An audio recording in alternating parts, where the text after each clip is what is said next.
नहीं, सख्त कुश्ती तो दंगलों में सख्त ही सख्त होती थी, भारी भारी होते थे।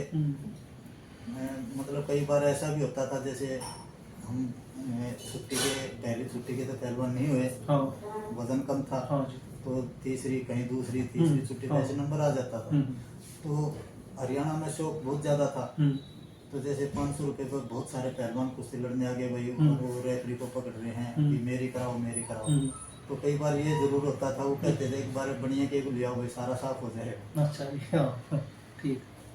तो इस तरह की बातें दंगलों में हाँ हो जाती थी। हाँ, तो मतलब मैं ये समझ रहा हूँ मेरे पे ये कि यहाँ के जो पब्लिक है ना, उसका एक एहसान है कि उन्होंने इतना मान सम्मान दिया। बिल्कुल।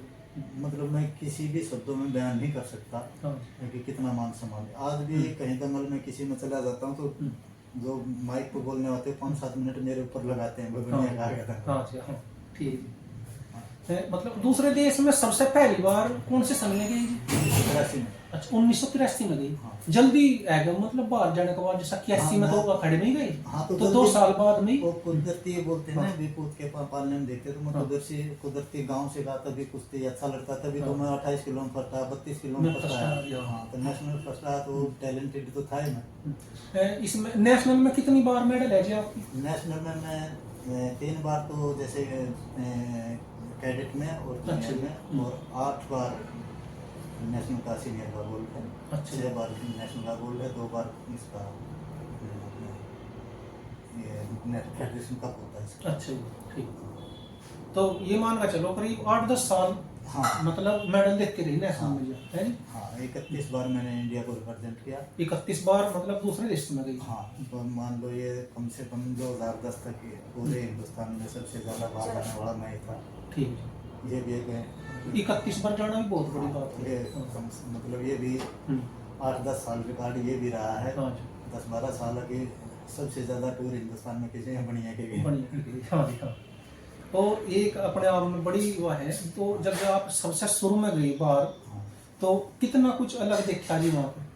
कितना कुछ अलग, तो बहुत छोटे बच्चे थे। पहली हाँ। बात तो 30-32 घंटे लगे थे रात में, से दुबई होके गए, दुबई से फिर लंदन हो गए, फिर लंदन से बाहर जाने का नंबर पड़ा, तो 3-4 दिन पहले मतलब जैसे नींद नहीं आती थी। जब भी जहाज देखा नहीं था कैसा होता है, लेकिन नींद जैसे ही नींद आती तो जहाज के ही सपने आते थे। अच्छा जी, कि भाई वहाँ जा रही। हाँ, ठीक। तो जब वहाँ गए तो देखा तो मतलब एक साफ सफाई और एक वहाँ का वातावरण देखा तो मतलब ऐसा लग रहा जैसे हम तो यहाँ हमारे यहाँ है ही कुछ नहीं। अच्छा जी, साफ सफाई बहुत ज़्यादा थी। बहुत ज़्यादा नहीं, आज भी आप जाओगे तो आप एक बार ये महसूस करोगे, विदेश में कहीं भी जाओगे साउथ एशिया को छोड़ के, तो आप ये महसूस करो जैसे स्वर्ग में है। ठीक। और साफ सफाई पे ज़्यादा ध्यान दिया जा रहा है। बहुत ही ज़्यादा, एक हद होती है। जबकि हमारे यहाँ तो नाली भी रुक गई तो रुक गई, कोई आता ही नहीं सफाई कर्मचारी भी। जैसा वहाँ पे रहे और लड़े, तो उनके जो वहाँ के पहलवान, उनकी जैसा मतलब साथ में कुश्ती हुई वहाँ दूसरे देश में, तो यहाँ पे लड़ती थी और वहाँ लड़ी, तो कितना अंतर था यहाँ के पहलवान में और उनके में जी? काफ़ी अंतर था पहले, आज उतना अंतर नहीं रहा। पहले काफ़ी अंतर था, क्योंकि पहले सबसे बड़ी बात तो यह थी किसी भी अखाड़े में मैच नहीं होता था। इधर हनुमान जी के अखाड़े में मैच था और पटियाला कैंप लगता था, वहाँ मैच मिलता, बाकी अखाड़े में मैच नहीं था किसी अच्छा, में। आपके वहाँ नहीं था पहले शुरुआत? हमारे कुश्ती छोड़ के हमने 2003 में आया, हमारे अखाड़े में मैच था ही नहीं। अच्छा, मिट्टी पे करते थे? मिट्टी में प्रैक्टिस करते और मैट पे लड़ते थे? मैट पे कुश्ती लड़ते थे। और सबसे बड़ी बात ये होती थी कि उस टाइम पे एक हमारी जो ग्राउंड रेसलिंग होती है ना, एक को नीचे गिरा लिया, हाँ। नीचे आने के बाद डेंजर कैसे करते हैं, और खुद नीचे आ गया तो डेंजर होने से बचना कैसे, वो कुश्ती बहुत उदयचंद जी वगैरह खेल पाती थी। अच्छा, ये काफी इंटरनेशनल पहलवान थे, तो इनकी तो मतलब समझ में बैठ रही थी वो बात। हाँ, तो उनके इसके टाइम पे पता नहीं मतलब क्यों इनको कोच नहीं लगाया कुश्ती का। अगर मेरे हिसाब से अगर इनको शुरू में कुश्ती का कोच लगा उदयचंद जी देते को, तो हमारे ओलंपिक में पहले से ही मेडल आने शुरू हो जाते। ठीक। तो इनको क्यों नहीं लगा मुझे नहीं पता। इनको तो न लगाने का कारण ये रहा जी, जो उदयचंद जी बताते हैं, इनकी फेडरेशन वालों के साथ में कुछ ना कुछ बिगड़ी रहती थी उदयचंद की। किसी अच्छे खिलाड़ी की कमी बनी। हाँ। कमी बनी। हाँ। तो ये सरकार ने भी देखना चाहिए कि थोड़ा बहुत कोई अगर अच्छा तो उसको आगे लेके आया, जो इच्छुक है। कोई इच्छुक ही ना हो तो उसका करेंगे क्या? हाँ। जो इच्छुक है। बिल्कुल। तो उदयचंद जी कुश्ती के बहुत बारीकी से जानने वाले थे, तो शायद मैंने भी उनका 1-2 बार देखा है जो सिस्टम बताने का, हम्म, तो मुझे लगता है कि अगर उनको जैसे उन्होंने कुश्ती छोड़ी 1972-73 के आसपास कुश्ती छोड़ी थी, उसी टाइम उनको हिंदुस्तान का चीफ कोच लगाते हम्म, तो शायद मेडल पहले से ही आने शुरू हो जाती थी। बिल्कुल। ये एक ऐसे पहलवान रहे उदयचंद जी जिन्होंने बड़ा संघर्ष भी किया, और वे बताते हैं जी कि आखिरी के दौर में जब वे मेडल जीत कर आए थे तो उन्हें मतलब चाहिए तो सम्मानित करना था, लेकिन किसी बात को लेकर उन पर बैन लगा दिया था। इस तरह से अंत हुआ था कुश्ती का उनके।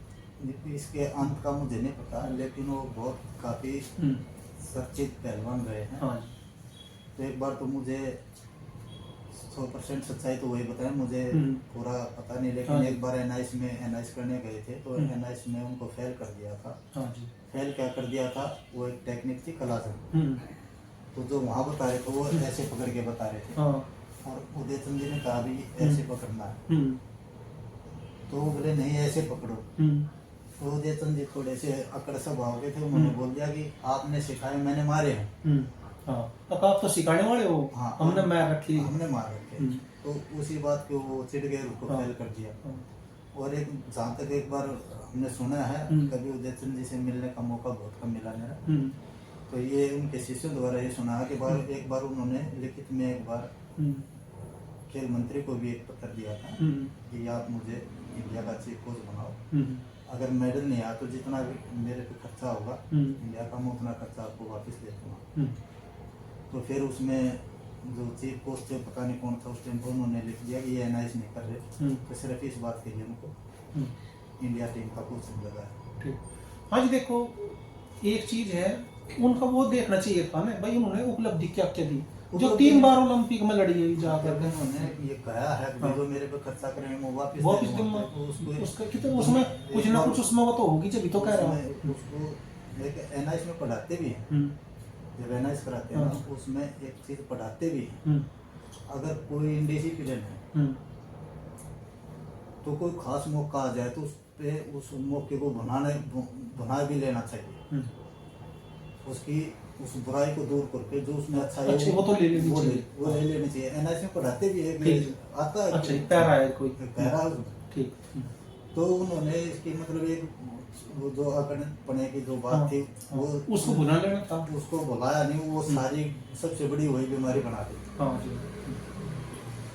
जितने भी अर्जुन अवार्डी हैं और जिन्होंने भी बड़े स्तर पर मेडल दिए हैं, कम से कम उनका मतलब रोल होना चाहिए, चाहे कोई कमेटी बनाई जाए और उनसे भी सलाह मशविरा समय समय पर होना चाहिए, सरकार और फेडरेशन को लेना चाहिए। हाँ, बहुत सारे ऐसे इच्छुक नहीं होते हाँ। भाई, अपने कोई बिजनेस में, घर परिवार में, कोई सर्विस में कोई ऐसे उलझ जाता है, वो आना भी नहीं चाहता, लेकिन कोई आना चाहता है तो उसकी सलाह लेनी चाहिए, उसकी लेनी चाहिए सलाह। और यदि वो जो भी कुछ देना चाह रहा, कम से कम वो तो लेना ही चाहिए, और उससे भला ही होगा, क्योंकि उसके आगे वो तो बिकती हुई है चीज। बिल्कुल वही उदयचंद वाली बात है कि भाई तुम तो बता रहे हो और मैं तो मैं रखी। हाँ, नहीं, तो जो एक किताबों में पढ़ के बता रहा है, हर एक जो इसने एक्चुअल में कर रखा है उसका एक्सपेंस तो ज्यादा ही रहेगा। हाँ। और जो भी अच्छे पुराने में है, ये मतलब अर्जुन अवार्डी हो या द्रोणाचार्य अवार्डी हो, जिन्होंने अपने आप को साबित कर रखा और जिन्हें मतलब दुनिया जानती है, बाहर से मतलब मेडल दे रखे, कम से कम उन्हें साल भर में तो सरकार को याद भी करना चाहिए, कोई ऐसी फंक्शन करना चाहिए, कोई ऐसा कार्यक्रम, सभी अर्जुन अवार्डियों को बुलाया जाए, वहां पे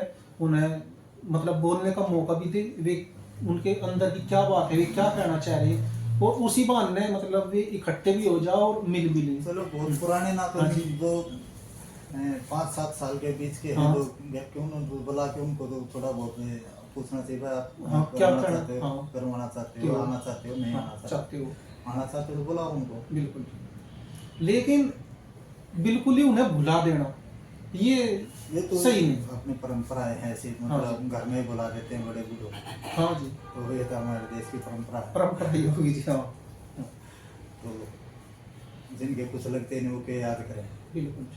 भाई जो अपने घर में बाप दादा है, हाँ। आज ऐसा सुना उन्हें बुला देते हैं, जिनका कोई कुछ लगता है नहीं तो उनको याद कौन करेगा। बिल्कुल। अब जब मतलब अपने अखाड़े में जी, जैसा आपका अखाड़ा है कैप्टन साहब का, तो उस अखाड़े में मतलब वो कितने साल बिताए आपने? मैंने उस अखाड़े में बताया 18 साल। 18 साल रही।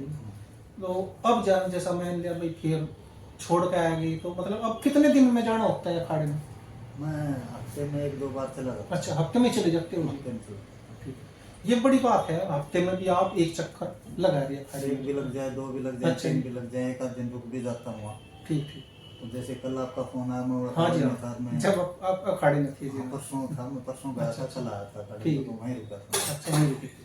हाँ। ठीक है। अमित ढाका जी गुरु जी के बाद में एक बड़ा अच्छा वो कर रही है संघर्ष अपने अखाड़े के साथ में, आगे लेकर भी चल रही है अपने अखाड़े को। तो जिस तरह से मतलब अमित की एक तरह से भाई उम्र की कमी थी उस समय तक नहीं जी, उम्र कम। लेकिन जो जिम्मेदारी थी वो बहुत बड़ी थी उम्र के हिसाब से। हाँ, नहीं, जिम्मेदारी तो जो कोई बड़ा हाँ दादाजी जी। नहीं रहे, पिताजी नहीं रहे, नहीं तो जी। और उसकी भी एज ऐसी नहीं थी कि हाँ। कोई उसको संभाल ले। हम्म। तो उसने फिर भी अपना जितना भी वो कर सकता था, हाँ। और वो कर सकता है, वो कर रहा कर है। रहा है जी, लगातार हाँ, कर रहा है। लगातार कर रहा है, अपना प्रयास कर रहा है। जैसे